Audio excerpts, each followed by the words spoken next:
जय हिंद everyone, welcome back to concept series. आप लोगों का बहुत बहुत स्वागत है यार कॉन्सेप्ट सीरीज में।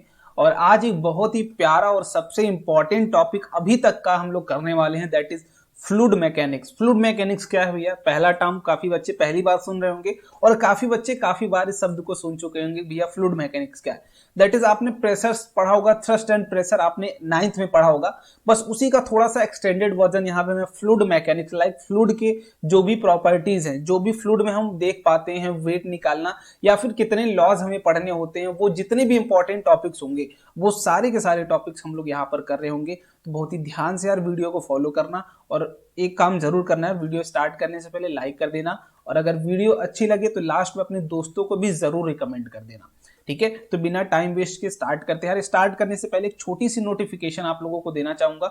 आप में भी हो सकता है कि क्लास 10th में हो, ठीक है, जो इस वीडियो को देख रहा हो, या फिर आप क्लास 9th में हो, तो आपके लिए एक बेटर अपॉर्चुनिटी यार कि आप हमारे साथ जुड़ सकते हो। जो भी हम अपने चैनल पर आपको प्रोवाइड करते हैं या फिर चैनल से हटके जो भी चीजें देते हैं वो हम अपने टेलीग्राम ग्रुप में सारी चीजें प्रोवाइड करते हैं। क्लासेस की नोटिफिकेशन, मटेरियल्स, डीपीपीज या फिर जो भी बातें होती है, ठीक है, थोड़ी सी इरेगुलरिटीज थी बट अब वो सारी चीजें सॉल्व हो चुकी है और जल्दी आपको सारी चीजें हम लोग यहाँ पर प्रोवाइड करने वाले हैं। तो मेक श्योर जो भी बच्चे 10th में पढ़ रहे हो वो @rankers NTSC आप जाके सर्च कर लो टेलीग्राम पे, आपको 10th वाला ग्रुप मिल जाएगा। और जो बच्चे 9th में और 2023 में एनटीएससी या फिर किसी भी ओलंपियाड की तैयारी कर रहे हैं तो उनके रिगार्डिंग सारे के सारा मटेरियल्स हम लोग 9th वाले टेलीग्राम ग्रुप में डालने वाले हैं बेटा। तो मेक श्योर कि आप 9th वाला टेलीग्राम ग्रुप करें, दैट इज @rankers NTSC ही आपको भी सर्च करना है, बट दोस्त आपको 2023 सर्च करना है। क्लियर? तो ये रही बेसिक डिटेल, जहां पर आपको नोट्स भी हम लोग दे देंगे कुछ, है ना, पीडीएफ भी दे देंगे, जितने भी सेशंस के पीडीएफ होते हैं इस सेशन के भी पीडीएफ मैं वहां पर डाल दूंगा। सो मेक श्योर कि आपकी सारी की सारी चीजें यहां से एक्सेस करो, डीपीपीज वगैरह, तो आप जरूर इस ग्रुप को ज्वाइन कर लो। ठीक है, तो ये रही बात बेसिक डिटेल। अब हम लोग शुरुआत करते हैं बेसिकली अपना प्यारा सा टॉपिक फ्लूइड, कि फ्लूइड होता क्या है। पहली चीज मैं अगर आपसे मैं पूछूं कि फ्लूइड क्या होता है, तो सिंपली आप बोलेंगे कि the material which have ability to flow, है ना, वो मटेरियल जिसके पास क्या हो, एबिलिटी हो, क्या करने की, एबिलिटी टू फ्लो, बहने की, है ना। कोई भी मटेरियल अगर आप छोड़ दो तो वो क्या कर जाए भाई, फ्लो करने लगे। कोई भी मटेरियल हो, एक नॉर्मल कंडीशन पर अगर आप उसे छोड़ते हैं तो दैट कैन फ्लो, है ना, उसके पास एबिलिटी हो फ्लो करने की, तो दैट विल बी फ्लूइड। अब यहाँ पर तीन आपके दैट इज हमने मटेरियल पढ़े, तीन मैटर पढ़े, कौन कौन से? सिंपल सिंपल मैं अगर बोलूं तो सॉलिड, है ना, सॉलिड और लिक्विड, और कौन से बेटा? तो और कौन से मैं बोलूंगा, गैस। लेकिन सॉलिड क्या है, अगर मैं पेन को रख दूं, अपने पेन को ऐसे रखूं तो ये फ्लो नहीं करेगा, है ना। पेन को अगर मैं ऐसे ही छोड़ दूं तो दैट विल नॉट फ्लो, मतलब ये क्या, फ्लूइड नहीं है। बट अगर पानी को मैं रख दूं सरफेस पे, टेबल पे गिरा दूं तो वो बहने लगता है।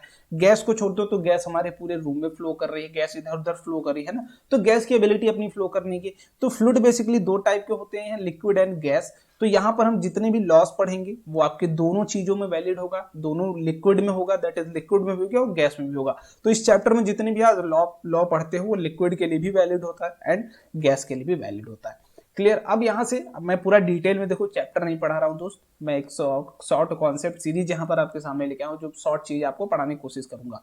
तो इसमें बेसिक से एक टर्म आता है buoyant force. Buoyant force क्या होता है? देखो, अगर मैं बोलूं कि कोई, मान लो इधर मैंने ऑब्जेक्ट लिया, ठीक है, इसको मैंने क्या किया, वेइंग मशीन पर रखा हुआ है यहाँ पर, और इस पर जो नॉर्मल फोर्स है वही वेट की रीडिंग आती है, मान लो आई यहाँ से कि आपकी 10, है ना, 10 न्यूटन आपका वेट आया यहाँ पे, ठीक है। लाइक आपका हवा में वेट, जो आपने बाहर वेट किसी बॉडी का कंसिडर किया तो वो 10 न्यूटन आया। अब जैसे ही इसको पानी में हमने डाला, ठीक है, मान लो ये पानी, एक एग्जांपल लेने के लिए इसको समझते हैं थोड़ा सा, कि पानी में आपने जैसे ही डाला ये थोड़ा सा वेटलेस हो जाती है, इसका वेट क्या हो जाता है, हो सकता है वेट, अब जब आप इसका वेट नापें, वेट ये आ सकता है मे बी 7 न्यूटन आ जाए, ठीक है। तो पानी में जो वेट आता है उसे हम बेसिकली क्या बोलते हैं, एपरेंट वेट, ठीक है। जो पानी में वेट आए, एपरेंट वेट झूठा वेट, ठीक है, मतलब रियल वेट ना हो वो। और जो हमारा इधर जो हम हवा में नापते हैं उसे क्या बोलते हैं, एक्चुअल वेट। तो क्वेश्चन आपसे एक्चुअल वेट और एपरेंट वेट को लेके पूछा जाता है। तो बाइंड फोर्स क्या है, उसके पहले बायन से समझ लेते हैं। एक वाटर की प्रॉपर्टी, दैट इज किसी भी ऑब्जेक्ट को जब आप उसमें इंसर्ट करते हो तो उसके ऊपर एक फोर्स लगाती है which is called as buoyancy, है ना। ये tendency of water to apply a force on any object, ठीक है, आप किसी भी ऑब्जेक्ट को अगर पानी में डालोगे, आप ये एग्जांपल घर पर भी देख सकते हो, या फिर मैं एक वीडियो शॉर्ट्स बना के आपको ये सारी चीजें दिखाऊंगा। जितने भी आप प्रिंसिपल पढ़ोगे, प्रिंसिपल आप पास्कल लॉ पढ़ोगे, इसमें आर्किमिडीज प्रिंसिपल पढ़ोगे, बायोट फोर्स पढ़ोगे, मैं सारे प्रैक्टिकल आपको अपने चैनल पर ही करके दिखाऊंगा। सो बी रिलैक्स फॉर दैट कि आपको कैसे समझना है, क्या करना है, बस आप वीडियो देखते जाओ।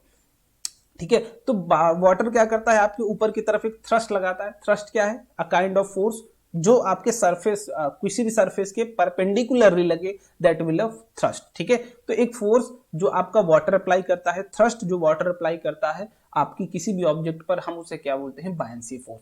जैसे अब मैं यहाँ पर अगर आपको थोड़ा सा एक छोटा सा हिंट दूं, तो मान लो ये पानी है, ठीक है, पानी में बायंसी फोर्स ऊपर की तरह लगा, और नीचे क्या है, आपकी पानी का वेट। अगर आपने हवा में देखा होगा तो ये जो नॉर्मल वैल्यू आती है वो mg के बराबर आती है।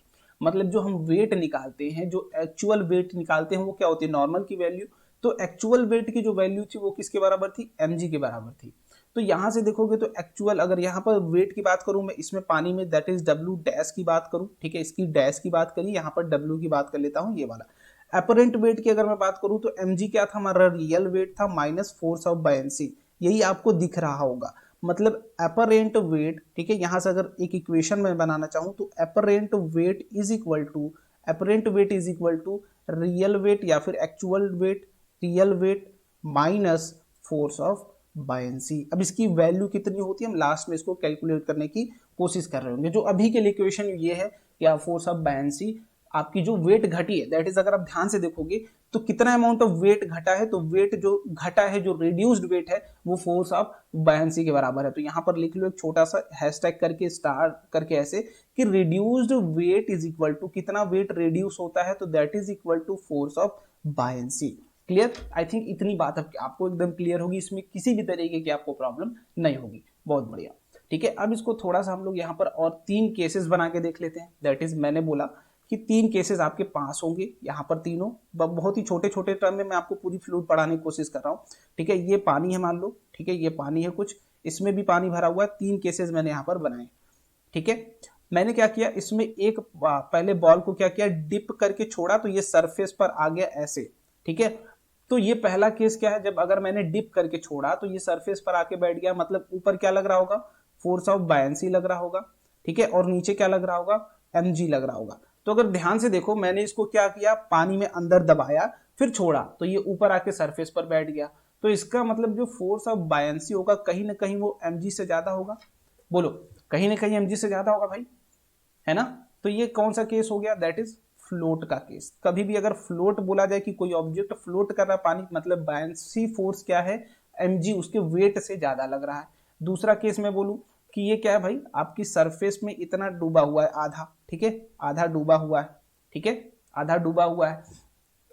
तो इसका क्या मतलब है कि आपकी जो फोर्स ऑफ बायंसी है वो बराबर है mg के। जब बराबर हो गई तो वो क्या हो गया, डिप हो गया। ये तो सरफेस पर आके खड़ा हो गया था, लेकिन ये क्या हो गया इसमें, है ना, ये क्या कर रहा है भाई, सिंक हो गया है। ठीक है, अब कंप्लीटली सिंक के लिए, दैट इज जब mg आपकी क्या हो जाए, ज्यादा हो जाए फोर्स ऑफ बायंसी से, तब वो आप पानी अगर इसमें बॉटल डुबा के छोड़ोगे तो वो डूब जाएगा पानी में। ठीक है, तो that will dependent on the 3 cases कि कब डूबेगा, कब फ्लोट करेगा और कब तैरेगा।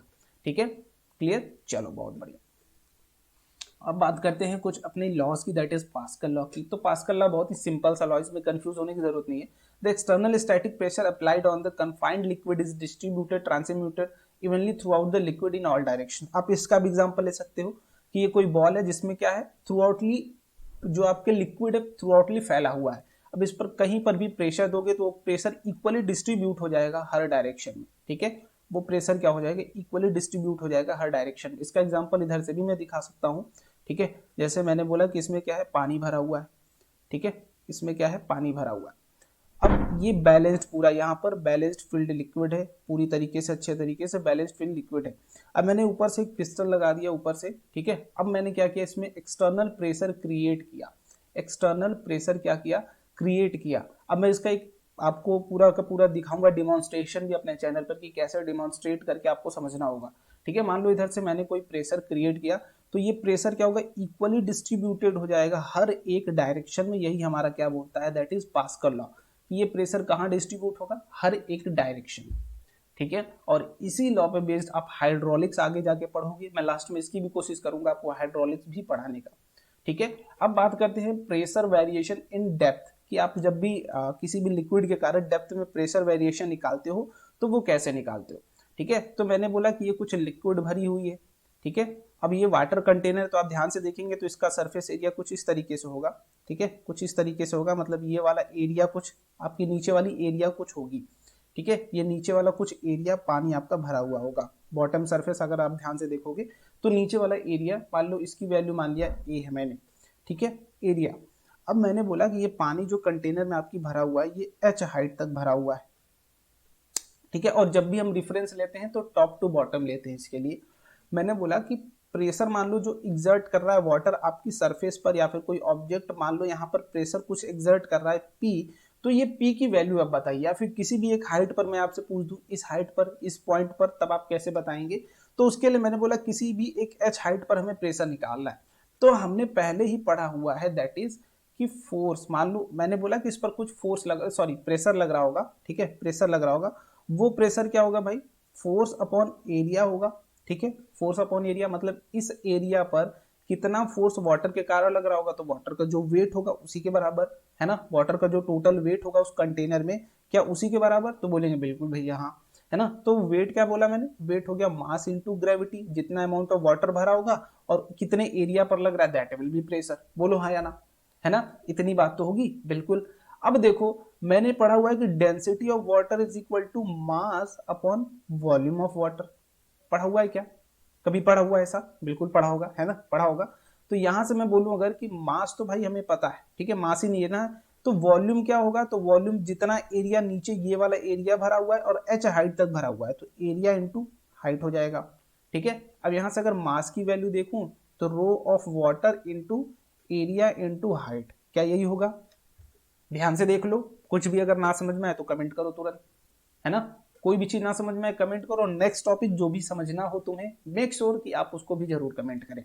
तो मास क्या हो जाएगा, रो इंटू ए इंटू एच। तो यहां से रिप्लेस करो प्रेशर एट एनी हाइट या फिर एनी डेप्थ आपको निकालना है। मैंने एच डेप्थ पे निकालने की कोशिश करी, आपको अभी एक एक्सटर्नल डेप्थ पर भी मैं निकलवा दूंगा। ठीक है, मास की वैल्यू लिख लो, rho W into area into height into gravity हो जाएगा अपॉन का एरिया। तो एरिया तो कैंसिल आउट हो गया। तो pressure at any depth is equal to rho डब्ल्यू of water into gravity into that height, है ना, मतलब जिस भी हाइट पर आपको पूछा जाए। क्लियर, रो डब्ल्यू वाटर की डेंसिटी लेनी है, फिर जी लेना है और एच लेना है। ये आपकी क्या दे देगी, हर बार आपको डेंसिटी की वैल्यू दे देगी। मान लो मैंने पूछा आपसे कि इस हाइट पर बताइए, एच हाइट पर, तो बोलेंगे भैया इस हाइट पर भी एरिया ये इतना कवर करके बैठी होगी, ये वाला एरिया कवर करके ये बैठी होगी इस तरीके से, है ना। एरिया तो यही कंसिडर करके बैठी होगी, लेकिन हाइट अब कितनी है, तो हाइट अब इतनी लेनी है। तो अगेन आप अगर इसको एरिया A2 मानेंगे तो यहाँ पर इस पर जो P2 होगा दैट इज रो डब्ल्यू अभी भी होगा, ग्रेविटी तो अभी भी होगी, डिपेंडेंसी जो टोटल प्रेशर की होती है, अगर आप ध्यान से देखें डिपेंडेंसी ऑफ प्रेशर, तो वो किस पर है, हाइट पर है, दैट इज H2। और अगर मैं बात करूं आपसे इसी हाइट पर, इस पॉइंट पर पूछूं, इस पॉइंट पर पूछूं, इस पॉइंट पर पूछूं या फिर इस पॉइंट पर पूछूं, तो आप सिंपली क्या बता रहे होंगे कि हर एक लेवल पर, सेम लेवल पर प्रेशर क्या होगा भैया, सेम होगा, क्योंकि pressure is directly proportional to ये pressure is directly proportional to height है। सिर्फ डिपेंडेंसी किस पर है, हाइट पर, क्योंकि density of water is constant, gravity is constant, तो ओनली किस पर डिपेंड कर रही है, वो हाइट पर डिपेंड कर रही है। इस पे बेस हम लोग एक क्वेश्चन भी करने की कोशिश करते हैं। चलो एक क्वेश्चन करो, pressure at certain depth in river, ठीक है, pressure at certain depth in river is P1, same depth in sea water is P2, which of the following is correct. तो सिंपल सा क्वेश्चन है, ट्राई। ठीक है, video pause करो, try करो, उसके बाद बताओ। मैंने बोला कि भाई P1 दैट इज क्या होगा, rho into rho water, river water का होगा तो रिवर लिख लो, into G into H. P2 क्या होगा, rho of sea water into G into H. तो रो जी एच अपॉन दोनों को डिवाइड कर लो, तो जी एच कैंसिल आउट हो गया। तो P1 अपॉन का P2 जो है वो क्या होगा, रो डब्ल्यू अपॉन का रो एस। ठीक है, तो यहां से अगर ध्यान से देखोगे, ठीक है, तो ध्यान से अगर देखोगे बेटा, तो जो रो एस है वो क्या होता है, ज्यादा होता है रो आर से। ठीक है, डेंसिटी ऑफ सी वाटर, यहाँ पर जो बात फंसती है अब कि प्रेशर की डिपेंडेंसी अब दोनों की किस पर आ गई है, डेंसिटी पर आ गई। तो डेंसिटी किसकी ज्यादा होगी, density will be always greater than इसकी, है ना, डेंसिटी इसकी ज्यादा। तो यहीं से आप सिंपली बोलेंगे कि P2 will be greater than P1, ठीक है। तो जिस तरीके से आपका ये रेशियो लाई करेगा सेम रेशियो ये भी होगा, तो P1 will be greater than P2, clear, sorry P2 will be greater than P1। अब चलो आर्किमिडीज प्रिंसिपल की बात कर लेते हैं। इन्होंने क्या बोला, सिंपली आर्किमिडीज सर ने कुछ एक्सपेरिमेंट किया इन्होंने, फिर उसके अकॉर्डिंग बोला। लाइक इन्होंने क्या किया, देखो थोड़ा सा एक्सपेरिमेंट में दिखाने की कोशिश करता हूँ, बाकी इसके बाद फिर हम लोग बात करेंगे आगे। मैंने बोला कि यहाँ तक पानी क्या था, फुल्ली भरा हुआ था, ठीक है, और यहाँ पर इन्होंने क्या कर दिया, एक इस तरीके से सिस्टम लगाया कि इधर पानी कुछ गिरे तो कंटेन हो जाए। अब जैसे जैसे इसमें इन्होंने एक ऑब्जेक्ट रखा सरफेस पर, उसको थोड़ा सा इंसर्ट किया, तो इतना अमाउंट ऑफ ये अंदर आया और उतना ही आपका पानी बाहर गया, कुछ अमाउंट ऑफ पानी, है ना, क्योंकि लेवल पर है भाई, जैसे ही इसको दबाओगे पानी ऊपर जाएगा। तो इन्होंने दो चीजें ऑब्जर्व करी। पहली चीज की body immersed in liquid loses weight. Loses weight, कितना लूज वेट कर रही थी हमने पहले ही पढ़ा था, बायंट्स फोर्स के एक और बराबर, ठीक है, by an amount equal to weight of liquid displace, ठीक है, मतलब कितना फोर्स इस पर बायंसी का लग रहा होगा वो किस पर डिपेंड करेगा, वेट ऑफ, ये weight of fluid displace, weight of fluid displaced, clear है बात, लिक्विड डिस्प्लेस या फिर फ्लूइड डिस्प्लेस्ड बात एक ही, ठीक है। तो बेसिकली बायंसी फोर्स कितना भाई होगा, जितना बॉडी आपकी अंदर डालोगे, ठीक है, उतना ही बायंसी फोर्स उस पर लगेगा, जितना वेट ऑफ लिक्विड क्या होगा उसका डिस्प्लेस हो रहा होगा। और दूसरी चीज उन्होंने बोला कि मान लो अगर इतना वॉल्यूम ऑफ पानी अगर बॉडी इनसाइड डीप आया है तो इतने ही वॉल्यूम का पानी आपका बाहर निकलेगा। देखो ध्यान से, अगर इतना इस बॉडी का इतना हिस्सा ही अंदर है, इतना वॉल्यूम, तो उतना ही वॉल्यूम क्या होगा, पानी का भी बाहर होगा। मतलब वॉल्यूम ऑफ बॉडी डिप्ड है ना, ये बॉडी डिप्ड बॉडी बराबर वॉल्यूम ऑफ वाटर डिस्प्लेस, ठीक है, वाटर डिस्प्लेस जितना हुआ है उसका जो वॉल्यूम होगा वो किसके बराबर होगा, डिप्ड, जितना वॉल्यूम आपका बॉडी का डिप्ड किया गया है। क्लियर, आई थिंक इतनी बात आपको क्लियर होगी। और दूसरी चीज जो बोली कि बायंसी फोर्स की जो वैल्यू है वो मान लेता हूं कि ये mg इंटू, ठीक है, mg amount of weight liquid आपका डिस्प्लेस हुआ है, तो ये mg के बराबर होगा, यही आर्किमिडीज सर ने बोला था। तो अकॉर्डिंग टू द आर्किमिडीज हम क्या कर सकते हैं, सिंपली कैलकुलेट कर सकते हैं बायंसी की वैल्यू। दैट इज देखो Fb की वैल्यू मैंने बोला क्या हो गया, मास इंटू ग्रेविटी, ठीक है, फिर अगेन मास की वैल्यू रिप्लेस कर लो, मास की वैल्यू क्या हो जाएगी, रो डब्ल्यू इंटू वाटर का वॉल्यूम, बोलो, है ना। तो यहां से मास की वैल्यू लिख लो, rho of water into volume of water into gravity, बोलो। तो इतना इतने का ही ले रहे हैं ना हम सब कुछ, इतने का डेंसिटी, तो इसका रो डब्ल्यू ही होगी और वॉल्यूम इसका डब्ल्यू ही होगा। और यहाँ से पहली जो बात हमने देखी थी कि भाई जितना बॉडी आपका डिप्ड होगा उसका वॉल्यूम और वाटर जितना बाहर निकलेगा उसका वॉल्यूम बराबर होगा। तो यहाँ से बायंसी फोर्स की जो वैल्यू होगी वो रो ऑफ वाटर लेंगे, वॉल्यूम ऑफ बॉडी डिस्प्लेस लेंगे इनटू ग्रेविटी, और यही आपकी हर जगह वैल्यू आपसे पूछी जाती है।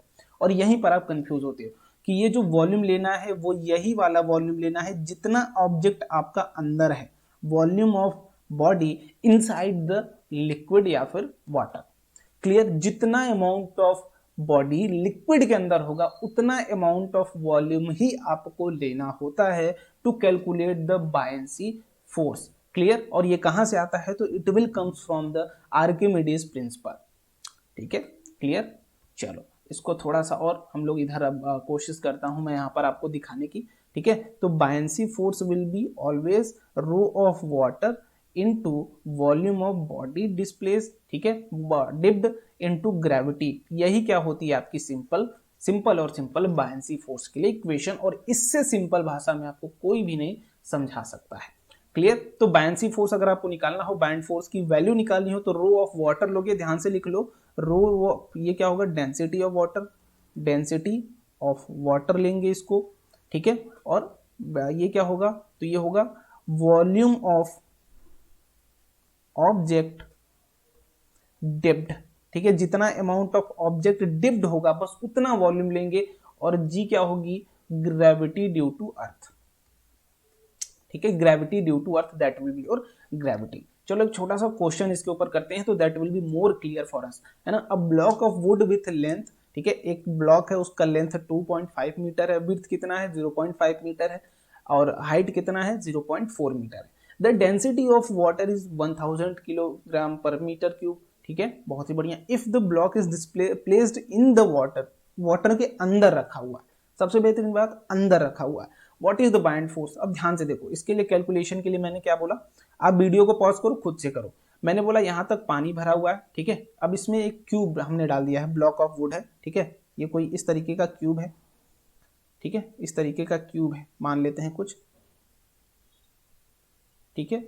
इसकी लेंथ दैट इज हमें दे रखी है, जो ये वाली लेंथ जो दे रखी है वो कितनी 2.5, और ये वाली विड्थ कितनी दे रखी है 0.5, और हाइट कितनी दे रखी है 0.4, ठीक है। अब ये देखोगे तो पूरा का पूरा ये जो दैट इज हमारा ब्लॉक ऑफ वुड है वो पूरा का पूरा पानी में, मतलब जो टोटल वॉल्यूम ऑफ ब्लॉक होगा, जो वुड होगा, वो पूरा का पूरा पानी में। तो हमें यहाँ पर जो भी एफ बी निकालने के लिए लेना है वो रो डब्ल्यू ऑफ वाटर लेना है, ठीक है, वॉल्यूम ऑफ ब्लॉक लेना है, इनटू ग्रेविटी लेना है। तो ये पूरा का पूरा पानी में है, तो length into breadth into height ही तो होती है। तो ये 2.5 इंटू 0.5 इंटू 0.4 कर लो, ठीक है।